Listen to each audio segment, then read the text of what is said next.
மகாநதி சீரியல்ல டுடே எபிசோட்ல கிருஷ்ணா இருந்துட்டு, அம்மா நம்மளுக்கு இருக்கிறதே விஜய் மட்டும்தான். விஜய் மனசு வச்சா மட்டும்தான் நம்ம இந்த கடன் பிரச்சனையிலிருந்து மீளவே முடியும் அப்படின்ற மாதிரி வந்து சொல்லிக்கிட்டு இருக்காங்க. அவர் முடிச்சு கொடுப்பாரா? கண்டிப்பா அம்மா. நம்மளை இங்கே ஒரு நாள் தங்க வச்சிருக்காருல்ல, அடுத்த நாள் நம்மளை இந்த வீட்டை விட்டு வெளியே போக சொல்லியிருக்காங்க.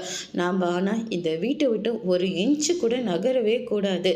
ஏன்னா நமக்கு சேர வேண்டியதை சேராமல் நம்ம இங்கேருந்து போகவே கூடாது அப்படின்னு சொல்லிட்டு கிருஷ்ணா வந்து சொல்லிக்கிட்டு இருக்காங்க. செந்து இருந்துட்டு நம்ம பண்ணுறது ரொம்ப தப்பு தானே. நாம் வாங்கின கடனுக்கு ஏன் இந்த குடும்பம் கஷ்டப்படணும்? நம்ம இத்தனை வருஷமாக நம்ம அங்கே இருந்துட்டு திடீர்னு நம்ம இங்கே வந்து செட்டில் ஆனால் அவங்களுக்கு கோவம் வரதானே செய்யும். அது மட்டும் இல்லை, அவங்க தானே சொன்னாங்க அந்த வீடு ஏற்கனவே ஏகப்பட்ட கடலில் இருந்திருக்கு. அந்த வீட்டை மீட்டெடுக்கவே அவங்க ரொம்ப கஷ்டப்பட்டிருக்காங்க.